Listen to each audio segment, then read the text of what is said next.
शुरुआत इस वक्त की बड़ी खबर से। देखिए, देश में कोरोना के मामले लगातार बढ़ रहे हैं। तमाम लापरवाहियों के बीच लोग इस बात को समझ नहीं रहे हैं। मामले अब बढ़कर 3 लाख के पार हो गए हैं। 3,17,532 पिछले 24 घंटे का जो डेटा है वो बता रहा है कि देश में कोरोना के 3,17,532 मामले पिछले 24 घंटे में आए हैं।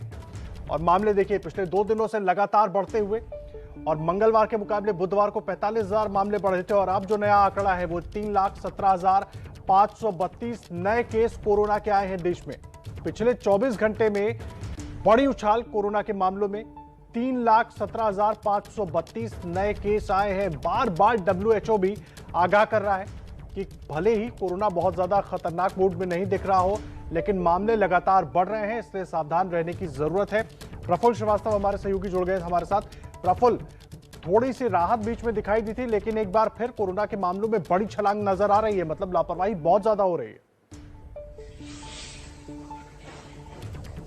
देखिए, थोड़ी सी राहत जो बीच में नजर आई थी उसकी वजह थी कुछ टेस्टिंग जो है वो कम हुई थी। ICMR की नई गाइडलाइंस आई थी और बीच में वीकेंड पड़ा था, तो इस वजह से जो टेस्टिंग के नंबर्स थे वो कम हुए थे, जिसकी वजह से पॉजिटिविटी रेट भी नीचे आ गए थे और जो केसेस थे वो भी कम हुए थे। लेकिन अगर हम आप लोग की बात करें तो 19 लाख से ज्यादा टेस्ट हुए हैं। 19,35,000 टेस्ट हुए, जबकि कल ये जो टेस्ट थे ये करीब 18 लाख के आसपास थे। तो उस समय जो नंबर्स थे वो कम थे, लेकिन अब जैसे जैसे टेस्ट बढ़ रहे हैं वैसे वैसे केसेस की संख्या बढ़ रही है, पॉजिटिविटी रेट बढ़ रही है।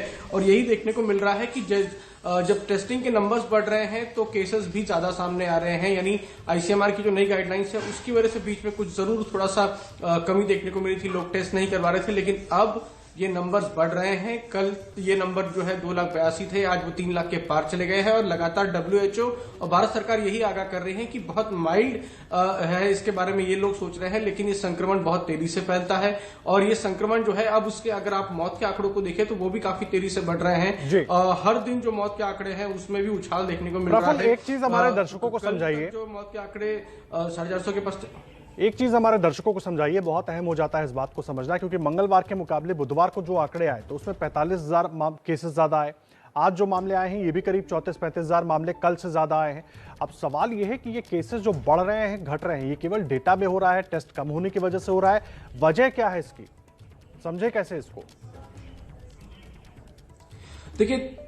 देखिए, 2 चीजें समझने की जरूरत है कि सरकार ने ICMR ने एक नई गाइडलाइन जारी की थी जिसमें कहा था कि जिनको लक्षण है वही लोग टेस्ट कराएं, और अगर किसी संक्रमित व्यक्ति के संपर्क में कोई आता है और उसे लक्षण नहीं है तो वो टेस्ट ना कराए। तो एक तरह से थोड़ी ढील दी गई थी, जिसके बाद से लोगों ने जो नए नियम थे उसके हिसाब से टेस्ट नहीं करा रहे थे। लेकिन अब जब ये संक्रमण जो है वो बहुत तेजी से फैलता है, 1-2 दिन बाद जब लक्षण आते हैं तब जब टेस्टिंग के लिए लोग अब जाना शुरू हो गए हैं, तो वो नंबर्स बढ़े हैं टेस्टिंग के।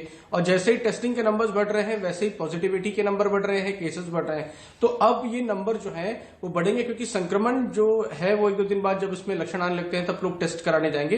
तो थोड़ा सा इसमें जरूर बीच में एक डिप आया था, लेकिन वो वीकेंड की वजह से भी था और ICMR की नई गाइडलाइंस की वजह से भी था। और अब हम देख रहे हैं कि जैसे जैसे टेस्टिंग के नंबर्स बढ़ते जा रहे हैं, हर दिन एक औसत अगर हम देखें तो 60-70,000 के करीब का औसत है जो टेस्टिंग हर दिन बढ़ रही है, तो पॉजिटिविटी रेट और केसेस दोनों ही बढ़ रहे हैं। और तो ऐसे में एक जो चीज और गैप देख रहे हैं, एक दिन में जो 24 घंटे में गैप होता है वो 30,000 से ज्यादा है। एक चीज और ऐसे में समझना अहम हो जाता है प्रफुल्ल, कि WHO की तरफ से बार बार कहा जा रहा है कि बिल्कुल हल्के में ना ले। कोरोना की वजह से भले ही मामले बहुत ज्यादा गंभीर नहीं दिख रहे हों, लेकिन अस्पताल तक तो पहुंचा ही दे रहे हैं। उसके बाद ICMR की गाइडलाइंस के बाद अगर टेस्ट कम हो रहे हैं तो क्या इससे ज्यादा दिक्कत में भविष्य में हम नहीं आ जाएंगे? क्योंकि अगर टेस्ट नहीं हो रहे हैं, बहुत सारे लोग एसिम्प्टोमेटिक हो सकते हैं, लेकिन बहुत से लोग सिम्प्टोमेटिक भी हैं। देखिए, इसमें 2 चीजें थी कि सरकार का मानना था कि जब कोई कहीं केस आता है, जैसे किसी के घर में केस आ गया तो बाकी लोग भी तुरंत टेस्ट करा लेते हैं, उसकी आवश्यकता उस वक्त नहीं होती है। जिसको लक्षण नहीं आता उसे टेस्ट नहीं कराना, सरकार का यह मानना था। और इससे थोड़ा सा बर्डन पड़ता है हेल्थ केयर सिस्टम पर, उसकी टेस्टिंग के से लेकर बाकी चीजों पर। तो ये सारी चीजें ध्यान में रखी गई थी। और यूनिवर्सल ट्रेंड ये भी इस समय यही देखा जा रहा है कि जिनको लक्षण है उनको टेस्ट कराया जा रहा है। तो इस हिसाब से ये पॉलिसी जो है नई 7वीं बार जो है गाइडलाइंस को रिवाइज किया गया था, तो उसको ध्यान में रखा गया था कि जिन्हें लक्षण नहीं है उन्हें टेस्ट ना कराया जाए, और उनमें लक्षण डेवलप होते तो वो टेस्ट करा ही सकते हैं।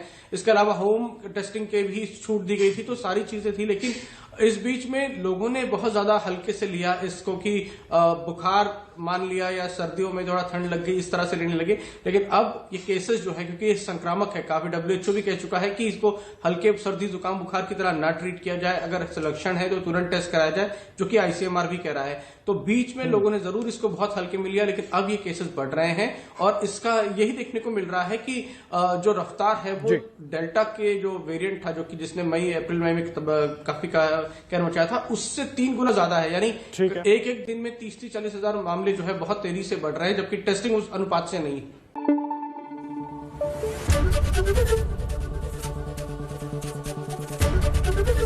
ABP न्यूज आपको रखे आगे।